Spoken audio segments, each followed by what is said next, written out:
The Red Army did not begin as a superpower. It was born in chaos, from the ashes of the Russian Empire and the fires of the 1917 revolution. Civil war tore the country apart, with Bolsheviks fighting monarchists, foreign armies, and countless rebel factions. In these brutal years, the foundation of Stalin's war machine was laid. What emerged was an army unlike any other, massive, politically indoctrinated, and shaped by hardship. Soldiers marched with rifles older than themselves. Officers learned strategy from mistakes written in blood. By the 1930s, Stalin sought to transform this chaotic force into the most formidable army in the world. Industrialization became the engine. Entire cities rose from nothing. Tank factories in Kharkov, artillery plants in the Urals, aviation hubs in Moscow. Soviet workers built weapons around the clock, forging steel with the same determination soldiers brought to the battlefield. But the transformation came at a price. Stalin's purges decimated the officer corps, executing or imprisoning thousands of commanders. The Red Army entered World War II massive in size but wounded in leadership. Yet these early scars would become the crucible that forged the unstoppable machine that would one day crush the Wehrmacht and march to Berlin. When Germany launched Operation Barbarossa in June 1941, the Red Army collapsed under the weight of the Blitzkrieg. Thousands of tanks burned, entire armies were encircled, and millions of soldiers were killed or captured. Command structures disintegrated, and chaos reigned across the front. But the Soviet Union did not break. Factories evacuated eastward in the greatest industrial relocation in history. Workers dismantled entire production lines overnight, loading them onto trains bound for the Urals. Within months, new factories were operating in the wilderness, producing tanks and aircraft faster than the Germans could destroy them. Meanwhile, the Red Army learned. Commanders adapted to mobile warfare. New tactics emerged. Fresh divisions formed from volunteers, reservists, and workers who marched straight from factories to the front. Political commissars no longer interfered with battlefield decisions as they had in the early chaos. By the winter of 1941, the Red Army had halted the Nazi advance at the gates of Moscow. What began as a near collapse transformed into a revelation. This army could not be destroyed by shock alone. It would rise again, stronger, larger, and more determined. Stalin's war machine was built on factories as much as battlefields. In the frozen cities of the Urals and Siberia, a miracle unfolded. While Europe burned, Soviet workers, men, women, even children, produced an avalanche of weapons unmatched by any nation except the United States. The T-34 tank became the symbol of this industrial might. Simple, durable, deadly. Easy to repair, easy to mass produce. While Germany engineered complex machines, the Soviet Union built weapons designed for the brutal realities of the Eastern Front. Artillery became the god of war. The Katyusha rocket launcher screamed across battlefields with devastating psychological impact. Entire German battalions broke under the thunder of Soviet barrages. Aircraft production soared. Yak fighters and Il-2 Sturmovik ground attack planes filled the skies in numbers Germany could never match. The Sturmovik, called the flying tank, was feared by every panzer crew from Stalingrad to Berlin. The power of the Red Army was not just in its size, but in the overwhelming might of a nation that had turned every factory, every workshop, every village into a weapon of war. As the war progressed, the Red Army gained not only weapons, but leaders forged in fire. Men like Zhukov, Rokossovsky, Konev, Chuikov, and Vatutin emerged as some of the most brilliant commanders in military history. They had survived purges, prison camps, political suspicion, and now shaped the strategy that would destroy Hitler's war machine. Zhukov became the architect of Soviet victory, directing the defense of Moscow, the triumph at Stalingrad, and the final assault on Berlin. Rokossovsky, once tortured during Stalin's purges, orchestrated double encirclements and sweeping maneuvers that crushed German armies on the steppe. These commanders understood a truth the Germans ignored. The war on the Eastern Front was not about elegance or precision. It was a war of annihilation, of logistics, endurance, and overwhelming force. Soviet generals learned to coordinate massive offensives involving thousands of tanks, aircraft, and artillery pieces across hundreds of kilometers. They transformed the Red Army from a battered force into a strategic giant, the war machine that would roll across Eastern Europe. At the heart of Stalin's war machine was the ordinary Soviet soldier, the Red Army man, who fought through hunger, frostbite, exhaustion, and unimaginable terror. These soldiers came from factories, farms, villages, and schools. Many had never traveled beyond their home region before the war. But when the invasion came, they fought with a ferocity born of survival and vengeance. They endured horrors unmatched on any front. Winters at -40 degrees Celsius, battles where entire divisions vanished, retreats across scorched earth. Yet they adapted. They dug trenches in frozen soil, crossed rivers under machine gun fire, and held positions against waves of German armor. They fought not for Stalin alone, but for families murdered, cities destroyed, and a homeland set ablaze. By 1943, the Red Army soldier had become the backbone of a juggernaut. Better trained, better equipped, and hardened by years of brutal combat, he marched with one purpose: to push the invader back to Berlin. Stalingrad was not just a battle, it was the crucible that transformed the Red Army into an unstoppable force. In the summer of 1942, German armies surged into the Volga region, capturing most of the city. But among the ruins, Soviet soldiers dug in and refused to yield another meter. Fighting became primitive, room by room, staircase by staircase, corpses frozen into the rubble. Entire regiments were reduced to handfuls of men. Yet the Red Army held, absorbing the fury of the Wehrmacht and slowly grinding it down. Behind the front, Zhukov and Vasilevsky prepared something the Germans never expected: a massive encirclement. Soviet armor struck the flanks with surgical precision, trapping over 250,000 Axis soldiers inside the frozen ruins. Stalingrad destroyed the myth of German invincibility. The Red Army emerged from the battle not broken, but reborn, confident, aggressive, and capable of planning offensives on a scale the world had never seen. The war machine was now awake, and it would never stop. The Battle of Kursk in July 1943 was the largest tank battle in human history, and the ultimate test of Stalin's industrial and military machine. The Red Army had prepared for months.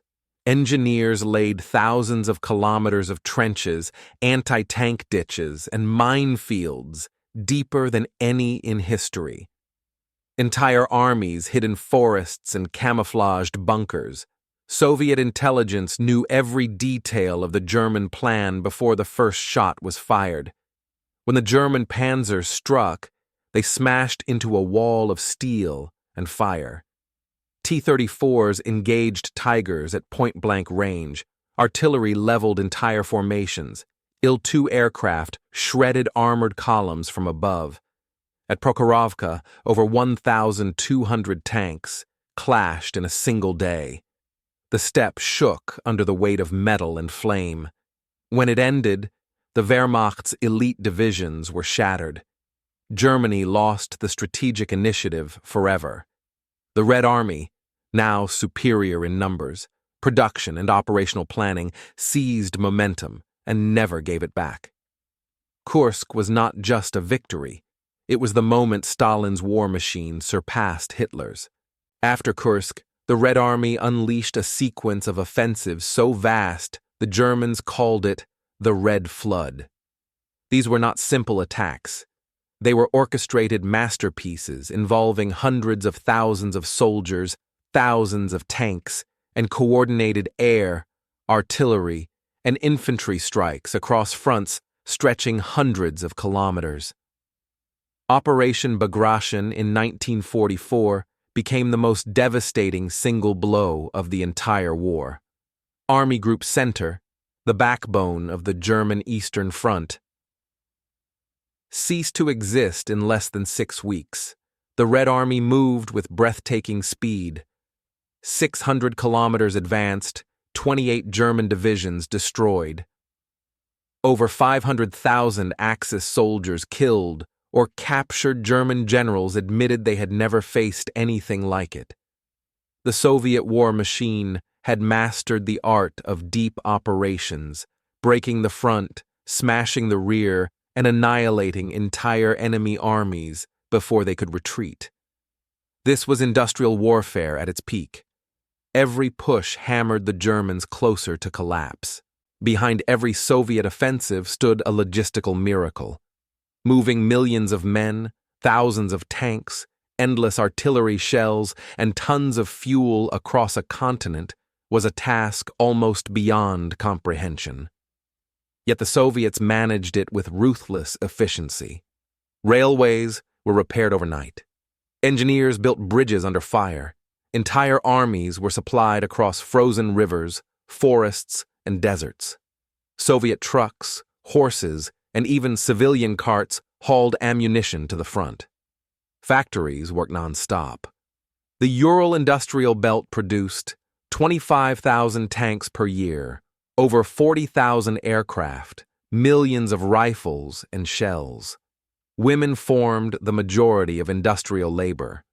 Children stacked shells. Elderly workers machined tank parts by candlelight during blackouts. The Red Army moved like a storm because the entire nation had become one vast engine pushing it forward. Discipline in the Red Army was harsh, often brutal.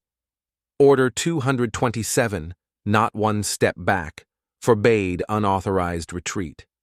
Blocking detachments, penal battalions, and summary courts punished desertion with death.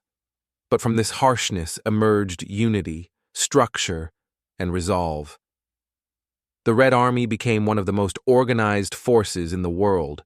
Soldiers trained relentlessly, officers regained authority, and political interference decreased as battlefield realities forced professionalism. By 1944, Soviet divisions operated with high efficiency. Combined arms tactics, tank, infantry, artillery coordination became standard. Communications improved. Camouflage, deception, and maskirovka became Soviet specialties. This discipline turned the Soviet soldier from a frightened conscript in 1941 into a hardened, confident warrior by 1944. The Red Army no longer survived the war. It dominated it. In 1941, the Soviet Air Force was shattered on the ground by the first wave of Operation Barbarossa. By 1943, it had become one of the most formidable air forces on the planet. This transformation was staggering. Factories in the Urals produced swarms of Yak-9 fighters, Il-2 Sturmovik attack aircraft, and Pei-2 dive bombers. Every month, thousands of new planes rolled off assembly lines. Pilots, once poorly trained and unsupported, now flew with confidence and precision. The Il-2, called the flying tank, became the terror of German armor. Its cannons shredded panzers, its rockets cracked open bunkers, and its armored cockpit kept pilots alive through impossible missions. Air superiority shifted decisively. German commanders complained that Soviet aircraft darkened the sky. They were no longer defending their gains. They were fighting to survive the storm above them. The Red Army marched on the ground. The Red Air Force ruled the heavens. If tanks were the muscle of Stalin's war machine, artillery was its soul. Called the God of War, Soviet artillery was unmatched in scale and intensity. Before every major offensive, the sky erupted with rolling barrages that lasted for hours. Entire forests were flattened. Defensive lines disappeared under seas of explosions. The Katyusha rocket launchers, Stalin's organ, unleashed howls that froze German soldiers in terror. A single salvo turned trenches into craters. A full regiment could erase entire battalions in seconds. Soviet artillery doctrine blended mass with precision. Forward observers perched on church towers and factory roofs. Spotters directed fire in real time. Guns leapfrogged forward to maintain pressure. Ammunition flowed by the trainload. The German front lines were not broken. They were obliterated. The God of War cleared the path. The Red Army marched through the fire. The beating heart of Stalin's war machine was a single machine, the T-34 tank. Its sloped armor, wide tracks, and reliable engine made it nearly unstoppable on the Eastern Front. While German engineers created complex masterpieces like the Tiger and Panther, the Soviets built tanks for war, simple, brutal, effective. T-34s rolled off assembly lines faster than Germany could destroy them. Crews climbed into tanks still warm from the factory floor. Losses were high, but replacements never stopped coming. By 1944, upgraded T-34/85 models gave Soviet forces a tank equal to, and often superior to, Germany's best machines. Tank brigades sliced through enemy lines, encircling entire armies and crushing pockets of resistance. The Germans feared the T-34. The Soviets trusted it with their lives. It wasn't just a weapon. It was a symbol of a nation's will to survive and win. At the heart of the war machine stood the Soviet soldier, the frontline man who endured a hell few armies in history could match. He fought in snowstorms at minus 30 degrees Celsius, in burning cities, in swamps, in deserts, and across endless plains. He marched hundreds of kilometers, slept in trenches, fought hand-to-hand with bayonets and shovels, and carried the memory of his destroyed homeland with him. What gave him strength? The defense of the motherland, the memory of murdered families, the belief that the war was existential, the camaraderie of his comrades, the certainty that retreat meant death. By 1944, the Soviet soldier was no longer a conscript dragged into a hopeless fight. He was a hardened veteran with years of combat experience and the confidence of a victor. His endurance powered the offensives. His courage stormed the cities. His sacrifice broke the back of the Wehrmacht. By early 1945, Stalin's war machine had crushed everything in its path. From Stalingrad to the Oder River, the Red Army had fought its way across thousands of kilometers of fortified territory. Now, the final target stood before them: Berlin. Millions of Soviet soldiers took part in the final assault. Artillery roared, tanks smashed through barricades, and infantry battled through streets the Germans swore to defend house by house and stone by stone. The Reichstag burned. The swastika fell. On May 9, 1945, victory was complete. The machine had done its work. But victory came with a heavy price. 27 million Soviet lives lost, cities erased, families shattered, a nation scarred forever. Stalin's war machine had saved Europe from Nazism, but it had ground the Soviet people into dust to achieve it. And yet, in the ruins of Berlin, a single truth shone through the smoke. This was the power that ended the deadliest war in human history.